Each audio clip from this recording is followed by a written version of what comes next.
So until now we discussed what are the physical properties of metals and non-metals. Now we are going to deal with on chemical properties of metals and non-metal. Within that, first we are going to discuss what are the chemical properties of metals. So what does mean by the chemical properties? Chemical properties is nothing but behavior or else change of an particular substance when we are going to add with them other substance chemically. Okay, it means properties measured when they are kept in a certain number of chemicals or else substances. Okay, now we are going to discuss what happens when the metals are treated with an oxygen, water, acids and bases. First thing we are going to discuss what happens when the metals is going to treated with an oxygen. Remember, when metal is going to reacting with an oxygen, it is going to form a metal oxide.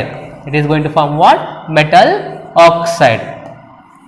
Metal oxide. Just I will say the example. If we take a magnesium, the symbol of magnesium is Mg, and we are going to burn the magnesium. Here remember, addition of oxygen is nothing but we can call as burning, combustion, or else we can call oxidation also. Addition of oxygen is we can call in a different way like oxidation, combustion, or else we can call as burning also. Okay, so what happens when you are going to burn magnesium ribbon?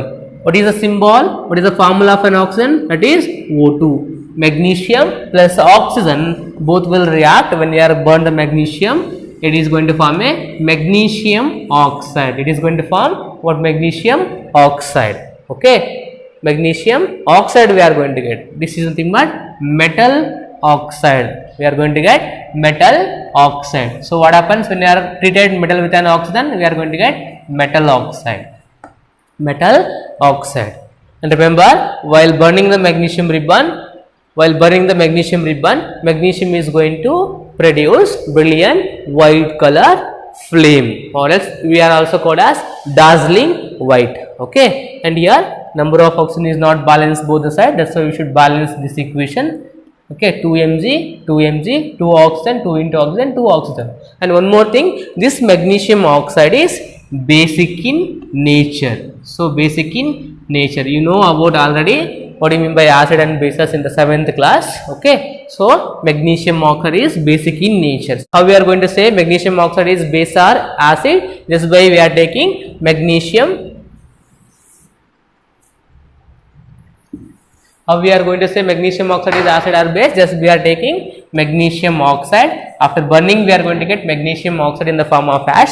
That ash we are taking in a test tube, and for that we are adding a water. And what happens? We are going to get new substance called as magnesium hydroxide. Okay, this magnesium hydroxide is there.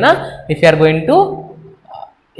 going to take in the test tube, and if you are going to add a few drops of, for this if you are adding few drops of litmus. What is the color of litmus? After addition to the magnesium hydroxide, it should be turned into a blue color. So when you are taking magnesium hydroxide in the test tube, after addition of few drops of litmus indicator, the solution is going to turn into a blue color. It means that magnesium hydroxide is nothing but base. It means it is basic in nature. Magnesium hydroxide is also called as milk of magnesia. Keep in mind. Okay. Now in this way, metals are going to produce metal oxide when they are treated with an oxygen which are basic in nature. Remember, all the metal oxides are not basic in nature. Some are there, they are amphoteric in nature. Like example, zinc oxide. Zinc is a metal. When it is treated with an oxygen, it is going to form zinc oxide, which is amphoteric in nature. This is the reaction when the metal is treated with an oxygen. Now we are going to say metal plus what? Metal plus water. So now we are going to discuss what happens when the metal are treated with an water. Remember, all the metals are not going to react with an water at the room temperature. Okay, if you take an metal like a sodium, potassium and lithium, we are going to call them as a highly reactive metal when they are treated with an even cold water at the room temperature, or else even with an cold water, they will react vigorously. And they are going to produce sodium hydroxide lithium means lithium hydroxide, potassium hydroxide, and they are going to produce the hydrogen gas. Highly reactive metal like a sodium, lithium and potassium,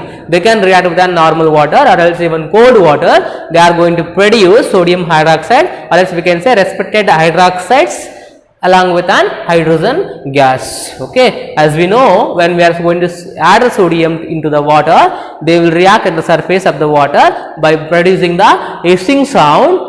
Even they are going to catch the fire. Okay, and they are just because of presence of the hydrogen gas. Okay, this is about the reaction of highly reactive metal. Highly reactive metal is going to react with water, and they are going to produce their respected metal hydroxide and hydrogen gases at the even cold water also. What about the calcium? Generally, calcium is not going to react with a normal water, I mean at the room temperature, but if you take calcium in the hot water, it can be react and it is going to form the calcium hydroxide and hydrogen gases. Similarly, if you take an iron also going to react with an water molecule when the water is in the form of steam, and it is going to produce iron oxide and hydrogen gas. Hydrogen gas and iron oxide. Remember, different kind of metals are going to react with an water at the different temperatures or as different conditions. Highly reactive metal is going to react with an water at even the low temperature, it means cold water. So calcium is going to react with an hot water and it is going to produce calcium hydroxide and hydrogen gas. Similarly, iron is going to react with an water when the water is in the form of steam, and it is going to produce iron oxide and the hydrogen gas. So now you can see what happens when the metal are treated with an acid. Remember, when acid is treated with an metal, they are going to produce metallic salt and hydrogen gas. Here you can see zinc is a metal. When zinc is added to dilute hydrochloric acid or else dilute sulfuric acid, they are going to produce the hydrogen gas and respective metallic salt. Here zinc is treated with an hydrochloric acid and it is going to form zinc chloride and hydrogen gas. Zinc chloride is nothing but metallic salt and we are going to get hydrogen gas. This upward arrow mark indicates releasing of gas. This is going to happen when the metal is going to treated with an acid. So what happens when the metal is going to treated with an base? Remember, when metal is going to treated with an base, they are going to produce complex, we are going to call complex, and they are going to produce the hydrogen gas again. So here I will take the example. If you take an zinc and sodium hydroxide. Remember, sodium hydroxide is called as a strong base. Okay, when zinc is treated with a sodium hydroxide, we are going to get Na2ZnO2, Na2ZnO2, and we are going to get hydrogen gas. Here we are treating zinc with an sodium hydroxide, and what they are going to produce? They are going to produce sodium zincate. They are going to produce along with an releasing of hydrogen gas. This is going to happen when the metal are treated with an base. They are going to produce complex, and they are going to complex. When the metals are going to treated with an bases, they are going to produce complex and hydrogen gas. Which is complex here? Sodium zincate. Okay, this is going to happen when the metal are going to treated with an base. And finally, one more is that metals are undergoing the displacement reaction. One more chemical property of a metal is metals are undergoing the displacement reaction. What is the definition of displacement reaction? Is nothing but highly reactive metal is going to displaces the less reactive metal from its salt solution. Just I will say the example, you will understand. We have a different kind of the metals and they have a different range of an reactivity. Here we arranged here. This is called as reactivity series. Reactivity series is nothing but arrangement of an metals with an decreasing order of their reactivity is called as reactivity series. Here I written here potassium is K is greater than the Na is greater than the calcium, and so on. What does it mean? K represents potassium is more reactive than the sodium is more reactive than the calcium calcium is more reactive than the magnesium, magnesium is more reactive than the aluminum, zinc, iron, lead, hydrogen, mercury, copper, silver and gold. Arrangement of and different kind of the metals with respect to their decreasing order of the reactivity is called as reactivity series. So here potassium is more reactive than the sodium, sodium is more reactive than the calcium, calcium is more reactive than the magnesium, magnesium is more reactive than the aluminum and so on. So what do you mean by the displacement reaction? Displacement reaction is nothing but highly reactive metal is going to displace as the less reactive metal from their respective salt solution is said to be an displacement reaction. Here I given the example here. Here we are taking the copper sulfate salt and for that we are going to add the iron. Here iron is a metal and copper is also metal. Here we can see the in the reactivity series where is the iron, here is the Fe and here is the copper. Okay, so iron is more reactive than the copper as per the reactivity series. So what happens, as a stronger metal, iron can be displaced as the copper from its salt solution. So what happens here, in the place of copper now is going to occupy by the iron. So hence what happens, at the final, as a final product we are going to get a iron sulfate and the copper. Okay, this is about the displacement reaction. Metals are undergoing the displacement reaction. What is the definition of displacement reaction? Highly reactive metal is going to displace as the less reactive metal from their salt solution. Okay, so how we are going to conclude the reaction in the sense, before addition of the iron for the copper sulfate, color of the copper sulfate as we are mentioning as a blue vitriol, color is blue in color. After the addition of iron for the copper sulfate, we are going to get a green color. Here green color indication, green color is going to indicate the formation of iron sulfate, that is FeSO4. Remember, displacement reaction is generally going to occur in the aqueous form. You should remember why, in the sense, in the aqueous form easily we are going to get a ions of different kind of the salts. So it is possible to displace very easily. Okay, now you understood what are the chemical properties of the metals. With respect to the chemical properties of metal, when they are treated with an oxygen, treated with an water, acids, bases and the displacement reaction. Remember, metal are going to react with an oxygen and they are going to produce the metal oxides. When they are treated with an water, they are going to produce metal hydroxides and the hydrogen gas. Similarly, when they are treated with an acids, they are going to produce the metallic salt and hydrogen gases. Even though when they are treated with an bases, they are going to produce the complexes and the hydrogen gas. And remember, one more thing is displacement reaction. Highly reactive metal is going to displace the less reactive metal from their salt solution. Okay, then this is the reactivity series. What is mean by the reactivity series? Arrangement of an different kind of metals with their decreasing order of their reactivity is said to be an reactivity series of metals. Okay, now we are going to discuss chemical properties of the non-metal.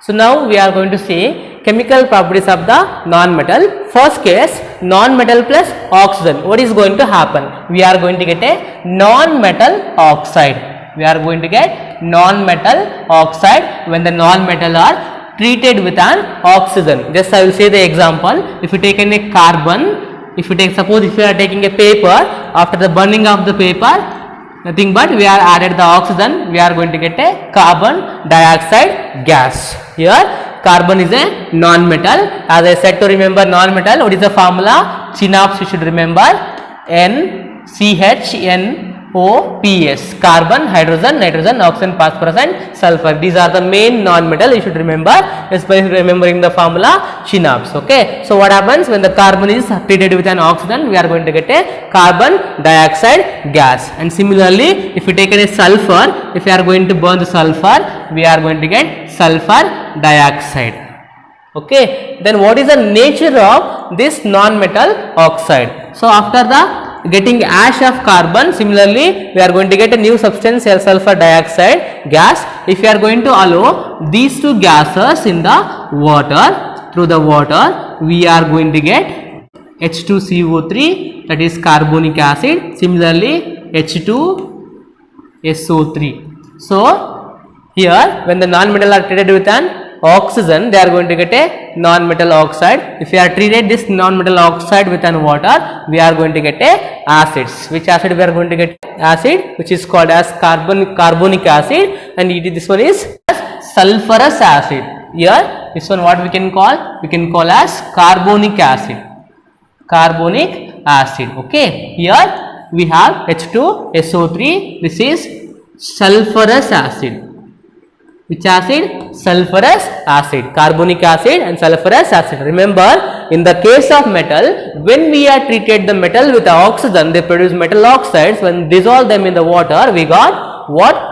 Bases. They are basic in nature. Here what happens? When the non-metal treated with an oxygen, we are going to get a non-metal oxide, which are acidic gases. When we are dissolve that gases in the water, we are going to get a acids. Here carbon dioxide plus water, we are going to get a carbonic acid. Similarly, sulfur dioxide and the water, we are going to get sulfurous acid. Okay, this you should remember. Now we are going to say what happens when the non-metal treated with an water. When the non-metal is going to treated with an water, there is no reaction. There is no reaction. Means generally non-metals are not going to react with an water. Keep in mind. Okay. Similarly, when we are going to add a non-metal for the acids also, there is no reaction. Non-metals are not going to react with an acids, or else they are not going to react even with an base also. Keep in mind, this is going to happen. Similarly, non-metal also undergo the displacement reaction. Only few are there when you are talking about halogens. Only halogens undergoing the displacement reaction. Okay. Now we are going to discuss what are the uses of metals and non-metals. Until now we discussed the physical and chemical properties of the metals and non-metals. Right now we are going to discuss what are the main uses of the metals and non-metals. Just few are there, we can go through it very fastly. Metals, first one, we can use the metals in terms of machinery. So machines are made up of metals. From the point pin to small pin to bigger machines are made up of metals. Similarly, automobiles, different type of vehicles are made up of metals. Satellite, we can see satellites also made up of metals. And one more different kind of aeroplanes are made up of alloys of metals that we are going to call duralumin. Okay, made up of aluminium, magnesium, manganese and iron also, and trains also, even trains also made up of metals. So these are the application of metals. Similarly, application of non-metal, fertilizer. As we know, nitrogen is very important for the plant, especially in the protein synthesis. That's why nitrogen is mainly used to prepare ammonia by the Haber process Okay. Similarly, antiseptic. As we know, the mixture of iodine and the alcohol we can use as a antiseptic, which we can apply on the different kind of the wounds. Then after, one more application, water purification. So water purification, after the different process of an water, at the final stage we are going to add a chlorine tablets to kill the different kind of germs in the water. That is application of chlorine in the water purification of process. Next one is crackers. As we know, different kind of the non-metals are there. Some are explosive in nature, like white phosphorus, explosive in nature like phosphorus and sulfur. They can use to prepare different kind of the crackers. Then after, essential. So one more very important non-metal, that is oxygen and carbon dioxide. Oxygen is very important for every living being on the planet for the process called as respiration. Similarly, carbon dioxide is also very important for the plants for the photosynthesis process. These are the application of metals and non. I hope so you enjoy the session today about the metals and non.